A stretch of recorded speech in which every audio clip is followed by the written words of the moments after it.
Welcome back, friends, and today we're reading an original novel, Piggy, Traitor by Terrance Crawford, Book 5, Chapter 3, Part 2. The creatures were not exactly coordinated, and they stumbled and skittered down the steps, making it more and more difficult to outrun them. It was bad enough that they had all funneled under the staircase, but now the quintet had to maneuver around them from every angle. Lucy ducked as one of the creatures swiped it from overhead, held aloft by the sheer number of surging creatures. The creatures themselves were nearly as loud as the alarm, taking no precautions to keep quiet, and why would they? They were the ones to be feared. The beasts screeched and hollered as they pursued their prey with a sound like 500 jagged nails across a freshly cleaned chalkboard. Foley broke through the fire door first and doubled back towards the mall's entrance. Danny shouted a string of names at him, but there was no time to go after him. Either Foley had abandoned them once more to save his own skin, or they had just doomed himself to turn back and look would mean the same fate for Diego, so he soldiered on, raising his knees and pumping his arms as fast as he could. His breath tore at his chest, begging for relief, but this was what gym class is for. What use was it to be able to run around the length of a gym or dodge a few rubber balls if you couldn't pull that kind of physicality out when you needed it? And right now, you really needed it. He hoped that his health teacher would be proud if he had to climb a rope at the end of this. He would not be happy. Fortunately, there was no rope at the end of the mall fire exit. Just a door that led through the defunct courtyard. Courtyard was a grand term to describe the mall's disused solarium. A great giant window-walled room cordoned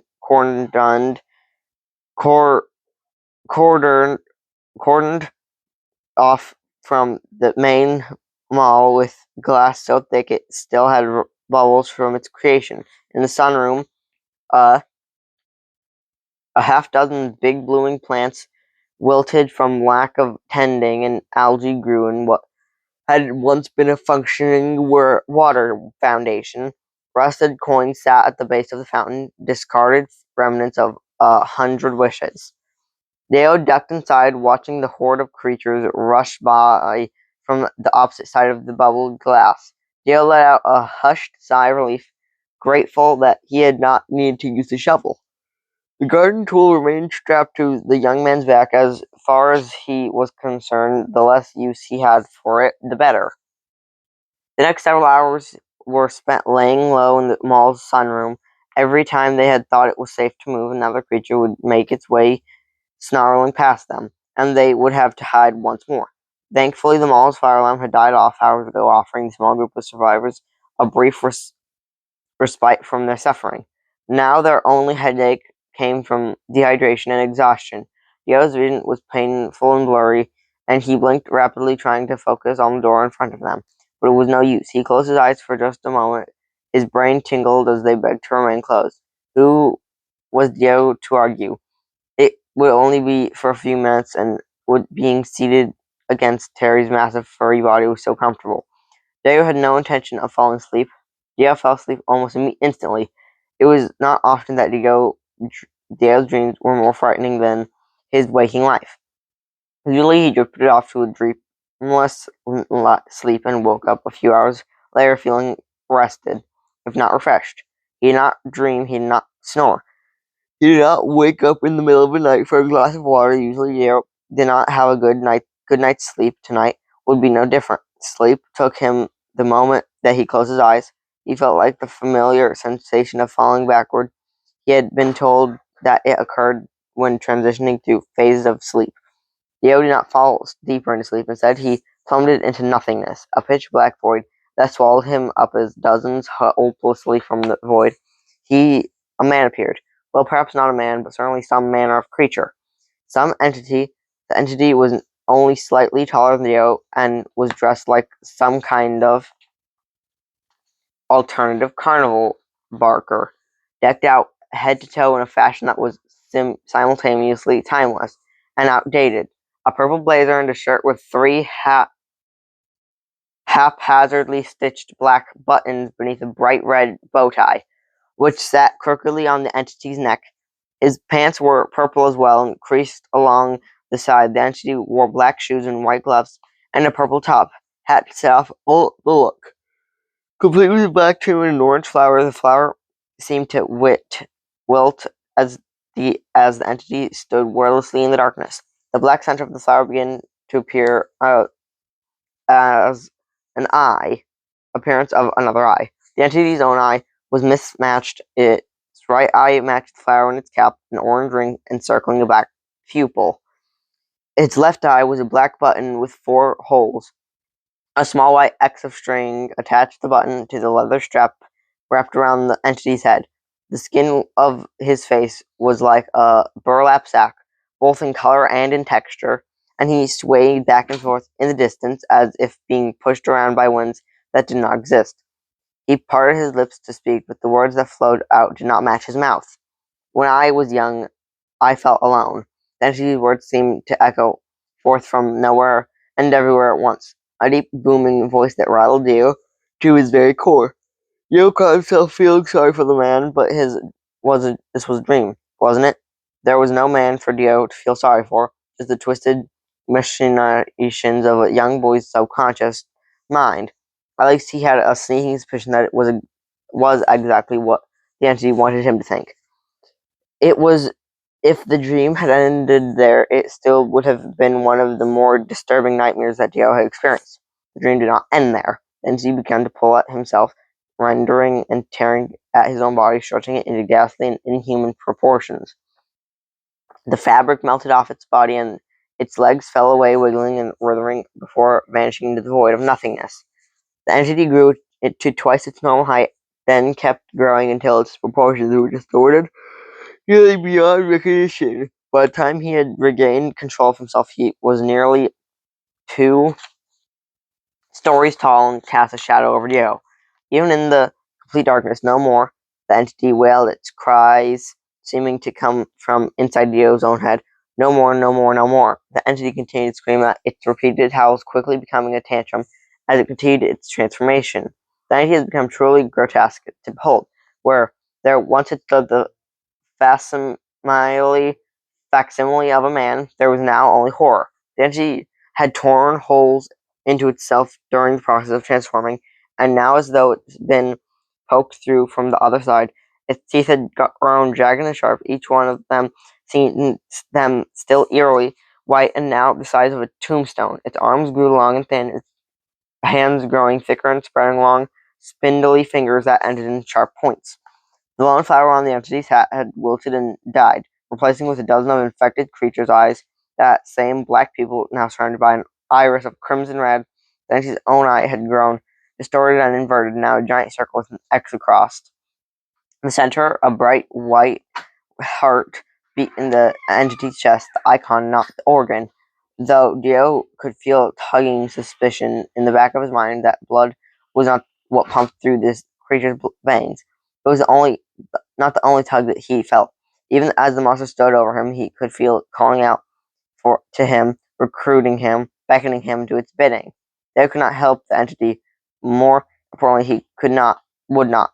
If Dio had learned anything over the past day or so, was that there was no more than one way to gain his trust.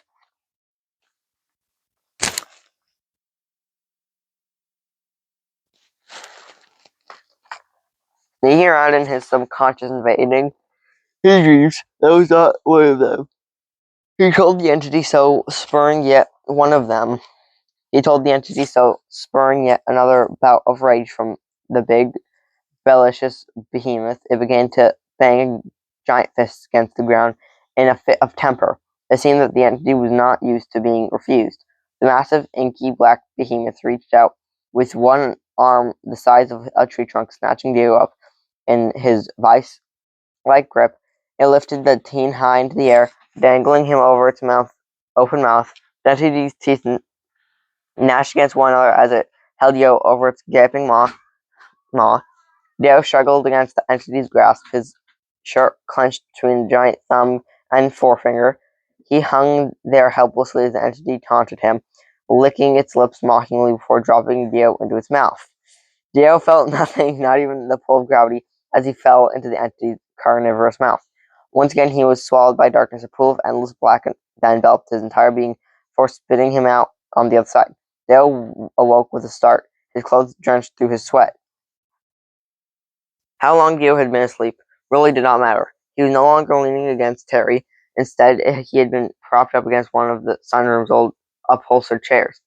He must have been sleeping here for a while, and sleeping hard. The material of the chair had left an imprint on his face and collected a small spot of drool from the corner of Dio's mouth. Dio dabbed at himself with his newly soaked shirt. Standing up quickly, he must have slept through the night, and a good part of the morning. Sunlight was streaming through the window overhead. The steady trickle of infected creatures that had spent the night passing by had slowed to a halt. Dio picked up his shovel and slung it over his back. The fact that he couldn't see any of the creatures did not mean that he should let his guard down. In fact, in his experience, it was just the opposite. Dale looked around for the others, but no sign of them. He couldn't blame them for leaving him there. The less fuel the group moved with, presumably the smaller a target they would be. Still, he couldn't help feeling hurt that they had only been traveling together for a short while, but for the time he had come to think of them as friends. Friends were a rare resource at the end of the world. Dale heard a commotion in the hall outside the sunroom. Ducking back down behind a giant concrete plant pot, Dale hid himself. Maybe they had not cleared out the infected as well as Dale would have liked to think. Studying his breathing, Dale took a series of measured breaths through his nostrils before reaching across his shoulder and pulling his shovel from its place on his back. With a practiced motion, the mid-morning sun streaming through the sunroom's window, granting Dale one favor, casting a bright light over the silhouettes of the creatures as they attempted to enter the mall once more. Dale had no desire to become breakfast for the least and surprising of the creatures. He had every intention of surviving the end of the world. If that meant putting up a fight for their shadows, Dale could tell that he had his work cut out for him. One of the creatures was the largest that he had ever seen, with four smaller ones trailing along behind it. He formulated a plan quickly in his mind, widely regarding it as the best place to formulate a plan. He would stun the larger one with his shovel, giving him time to escape or incapacitate the others, if he needed to. If either way he could stay from the infected, the better. Dale could still hear Sylvester's strangling scream in his head. That would not be his fate. In a week's time, Dale would be at the safe place, possibly reunited with his parents, but definitely not worry about being eaten. While Dale couldn't claim a good night's sleep, any night where where was able to sleep was better than a night without. As he had suspected, his mind was sore raw, often from the previous day's activity, and ached as he pulled himself into a kneeling position, creeping around the mall's obsolete foundation. The sound of shuffling near the sunroom's entrance drew Dio's attention. He crept as quietly as he could down the hallway, the shadow of the intruder looming large in the mall's entryway. The handle of the door jiggling, Dio gripped his shovel, turning swing as soon as the door opened. As soon as the crack of light shone through the doorway, Dio brought the shovel down with all his might, clobbering the first person to walk through, or rather, he would have, had a massive paw not reached out and caught his shovel mid-swing, halting its downward momentum. "You gotta find a different way to greet people," a low voice rumbled from the opposite side of the door. Dale's eyes widened into suspended disbelief. Terry? The question was not one that he was meant to be answered. Dale would not know that the voice anywhere. Tiger pushed the door open and made his way through, Danny shuffling in dully behind him. Time in the sun did not seem to have done Danny well. He looked exhausted and his clothes were damp with sweat.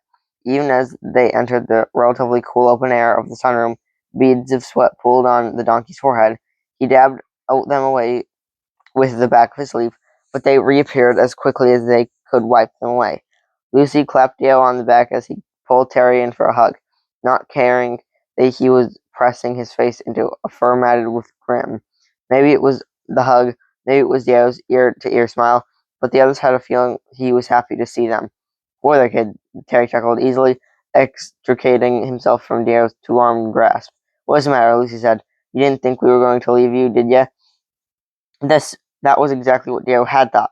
He didn't answer his conversation interrupt, but the arrival of Foley and Rita, Dio exclaimed, crossing the room to embrace her. It was less than 24 hours ago that he had seen her swallowed by a swarm of the infected creatures, pulled down beneath withering mass of bodies.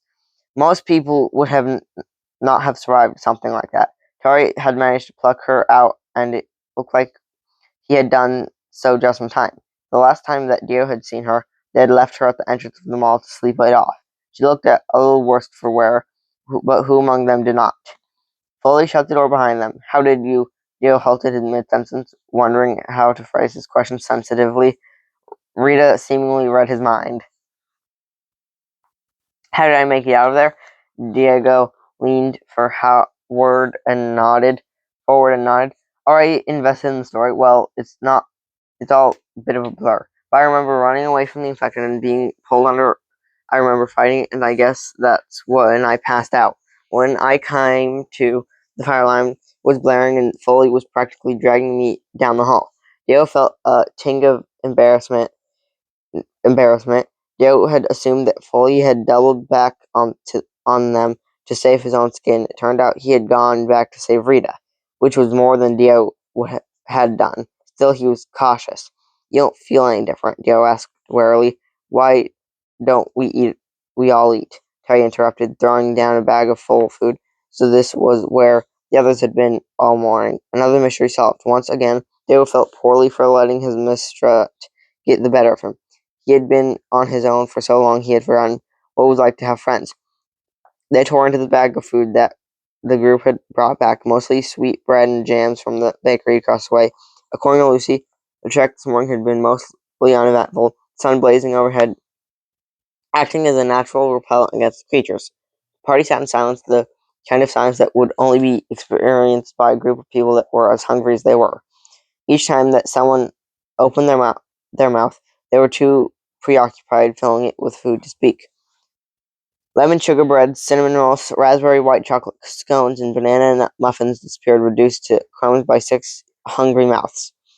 Dio leaned back in his chair, his stomach full to bursting. For the first time, it felt like weeks. Setting aside the bizarre dream he had, Dio had actually managed to get an hour or so of sleep the previous night, between that and a full meal. He was feeling better than he had that in weeks, though maybe the sudden reappearance of his friends in his life had something to do with the sudden uptick in his mood.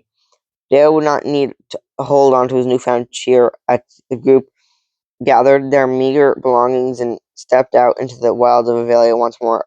A positive attitude would do nothing to help survive the deadly conditions of the island, Avelia, but it certainly couldn't hurt. Sun being down on them from overhead, but a cool breeze from the southern side of the island made their trudging somewhat more bearable. The party continued their trek in high spirits, moods bolstered even further by the fact that they were one of the infected creatures that spotted was far in the distance, slow and lethargic during the day and awake all night. The infected creatures had somehow managed to take Diego's dream schedule and twist it into something bad. The sextet continued their trek toward the east, while Diego was thrilled that Rita was back with them. He couldn't help his nagging thoughts. Whoever had attacked Sylvester that first night was still with them. The attack had been too targeted to be random, and if it had been one of the creatures, why hadn't it not come back for the rest of them? At least when Diego thought that Rita had been lost to them, he had been able to mark her off the list of suspects. Now, as his newfound friends plodded ahead in front of him, he was back to square one. The party was covering ample ground now. It was a wonder that what a good meal and a solid night's rest would do. Joe had not shared his dream with the rest of the group. It was too weird, and he wouldn't know how to begin to describe the entity that he had seen in the nightmare. No, it wasn't best to trot in silence. It was best to trot in silence. But that's the end of chapter 3. So, friends, thanks for watching. Like, comment, subscribe, hit the notification bell. Follow us on our social media, Funkyplaybrothers, Funkyplaybrothers, And please remember to subscribe to our YouTube. Thank you for watching. Bye!